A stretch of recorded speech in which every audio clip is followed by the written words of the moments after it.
Assalamualaikum warahmatullahi wabarakatuh.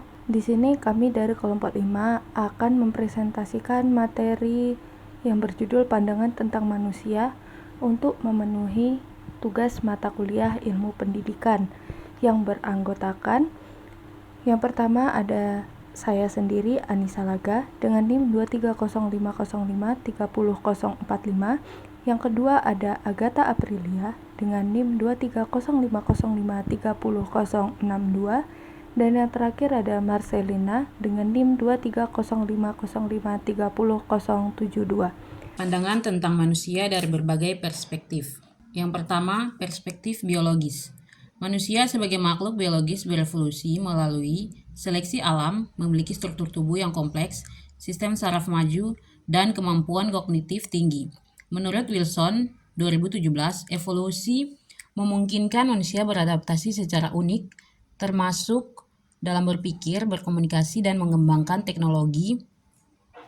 Aspek biologis mencakup genetika, fisiologi, dan anatomi yang mempengaruhi perilaku dasar manusia.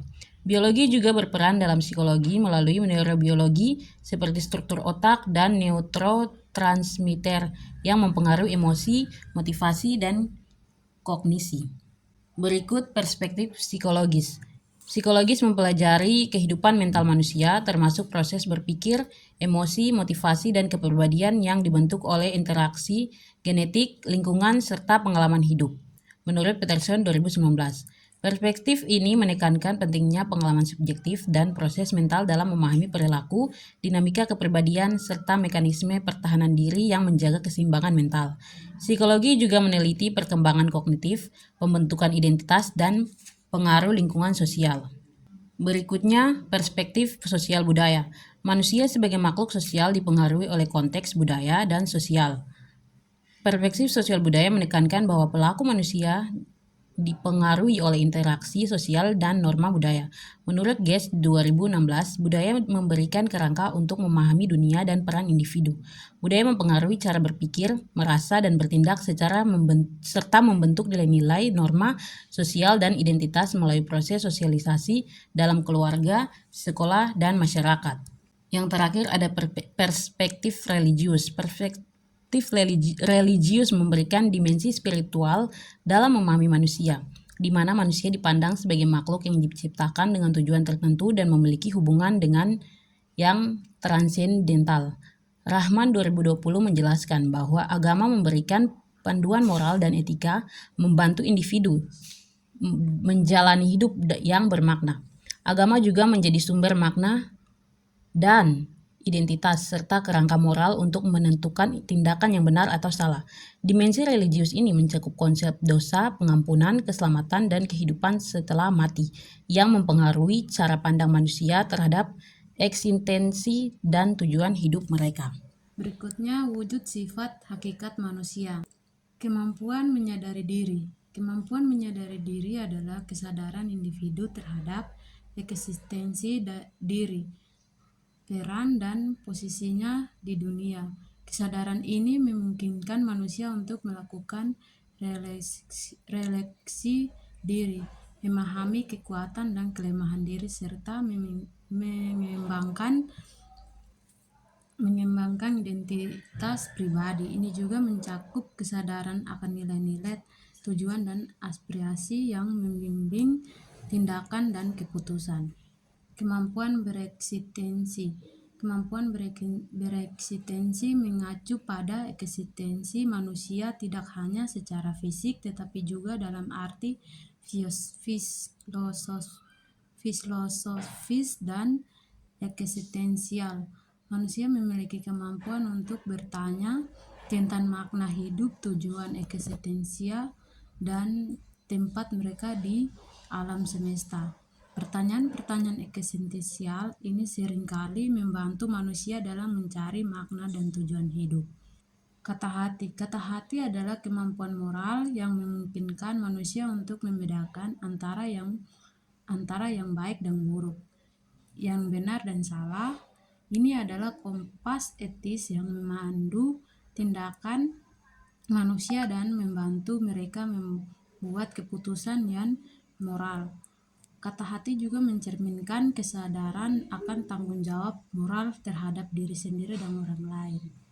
Tanggung jawab adalah kemampuan manusia untuk memikul konsekuensi dari tindakan mereka sendiri. Ini mencakup tanggung jawab terhadap diri sendiri, orang lain, dan lingkungan tanggung jawab moral dan sosial. Ini penting dalam kehidupan manusia karena mencerminkan kesadaran akan hubungan antara individu dan kewajiban untuk bertindak dengan cara yang adil dan etis. Rasa kebebasan. Kebebasan adalah salah satu ciri khas manusia, mencakup kebebasan berpikir, bertindak, dan membuat pilihan. Namun, kebebasan ini harus diimbangi dengan tanggung jawab.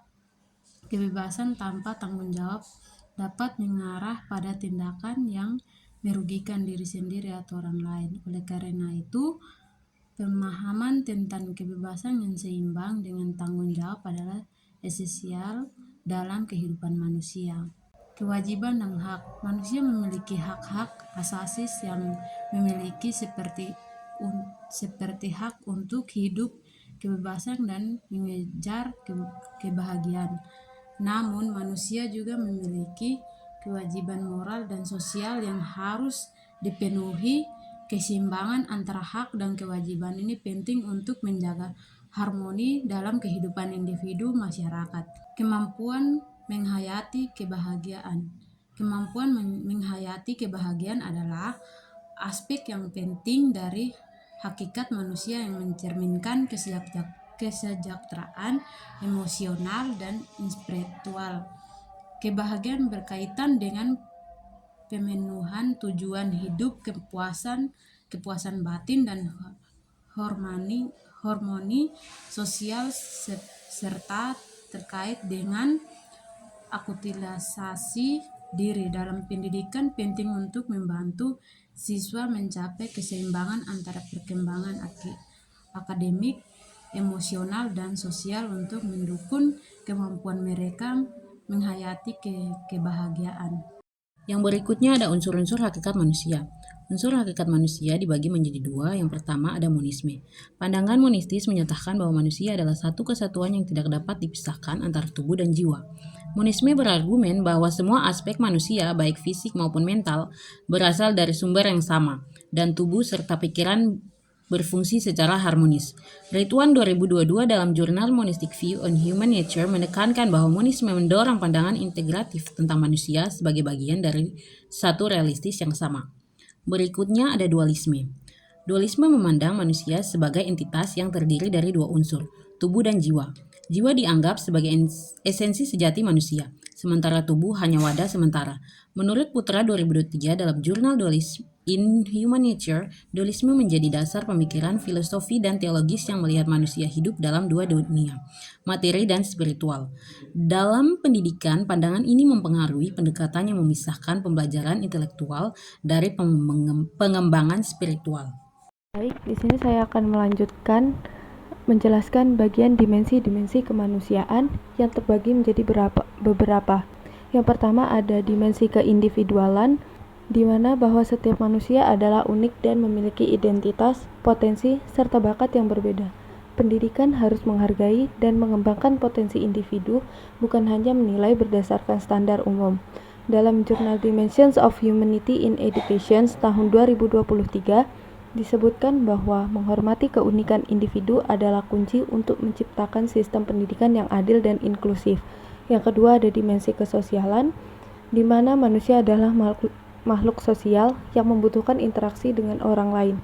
Dimensi kesosialan mencakup hubungan manusia dengan masyarakat dan bagaimana mereka berinteraksi dalam komunitas. Pendidikan yang efektif harus mengembangkan kemampuan sosial siswa, termasuk kerjasama, komunikasi, dan empati. Dimensi ini penting dalam membentuk individu yang mampu hidup dalam harmoni dengan orang lain. Lanjut ke dimensi kesusilaan. Dimensi kesusilaan berhubungan dengan moralitas dan etika.